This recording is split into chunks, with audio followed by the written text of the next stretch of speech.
Bonjour, mes amis. Welcome. We have arrived at Montmartre station. All that's left is the stairway to climb to the cobblestone lanes above, where we are greeted by the palette of bohemian and the artistic perfume of oil and acrylic.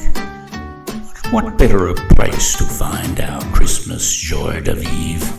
Each Noël, Madame Giraud, with her clairvoyant charms, joins her bonne amie, Zaza, the grande dame of Parisian salons. And moi? Naturellement, I am the special guest of Babette. The day is still young, so we explore the narrow, winding streets, especially crammed with Christmas revelers.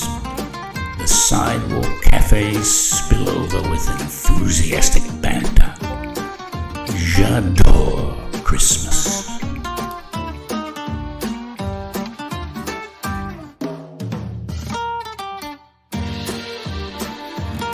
The dawn air in Montmartre is chilled like a fine champagne.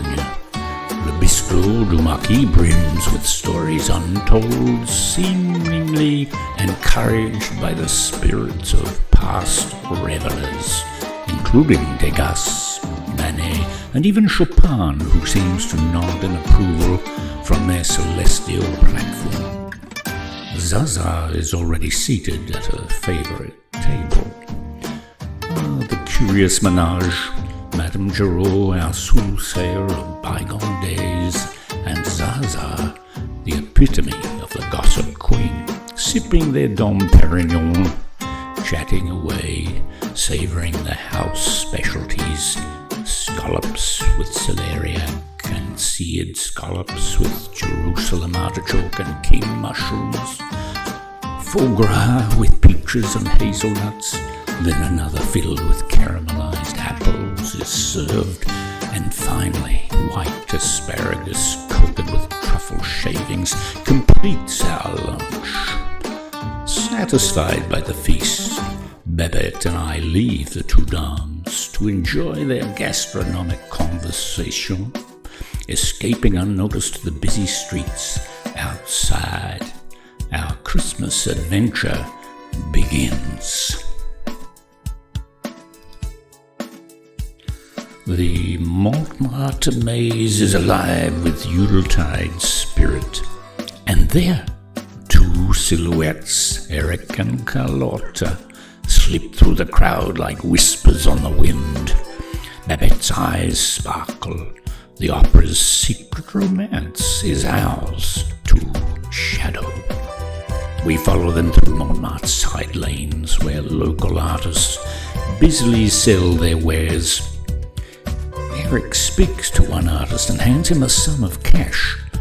We investigate the painter's many creations, his exhibition where colors clash and harmonize. A portrait of passion commands the largest easel. It's Erik and Carlotta, immortalized in a lover's embrace.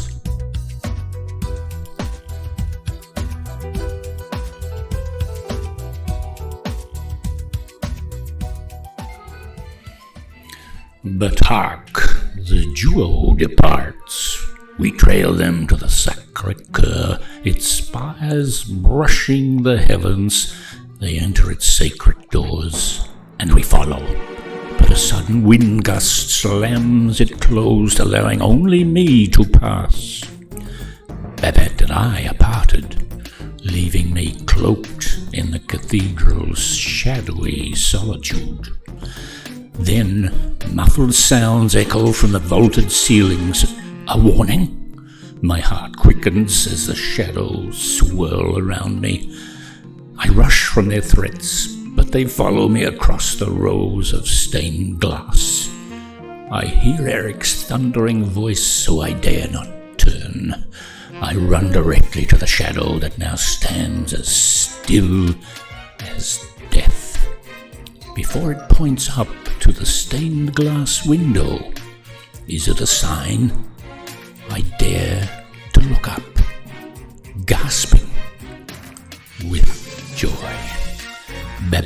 stands in front of the Gothic pane like a lighthouse to a ship, guiding me through the labyrinth of corridors to my escape. I dash toward my friend as ghostly figures tease the edges of my vision, never quite there, yet ever present. Is it Erik, or merely the trickery of shadow and light? In that moment, I can feel the weight of his gaze, the gravity of a life lived in the embrace of secrecy and deceit. A world I could never contemplate. And then salvation. A sliver of moonlight beckons as I rush through the exit. The Parisian air never sweeter. The darkness falls away.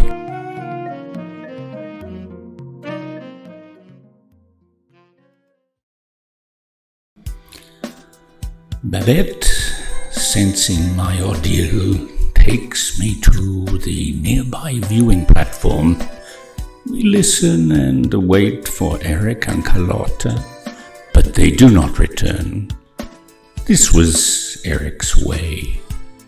It was as if he had access to all the hidden tunnels of Paris.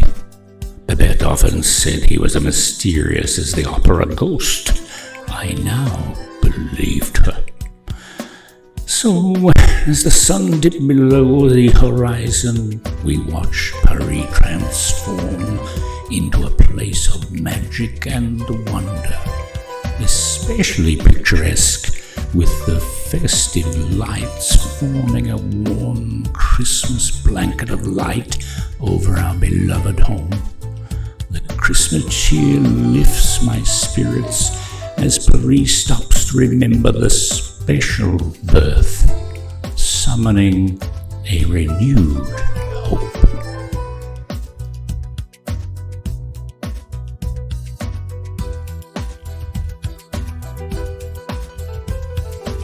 I wonder at the lights before another festive flavor fills the air. We are drawn to the familiar aromas of our next gastronomic destination. Christmas dinner at signature Montmartre. Serenaded by mellow music, the tables groan under the weight of festive French fare. We commence with the appetizers of foie gras pâté, fresh oysters, smoked salmon and creme fraiche, escargot, and of course, Saint Jacques scallops. More conversation allows our appetite to return for the main course. The table fills with roast turkey and chestnuts, duck breast and berry sauce, truffled chicken, and a roasted leg of lamb, complemented, of course, by gratin dauphinois. Everyone is satisfied, but they are compelled by the pièce de résistance, bûche de Noël, the traditional dessert. So, as the stars twinkle their approval, we dream of next year's rendezvous. Will you join our band of merry revelers? The next chapter beckons, and with it the keys to the opera ghost's enigmatic heart. Until then, mes chers amis, let us raise our glasses to the spirit of Christmas and to the secrets yet to unfurl in the city of l'amour, and prepare for part 3 of our Spirit to Food series, where the furfluences unearth more of Paris' veiled whispers. Merry Christmas to all.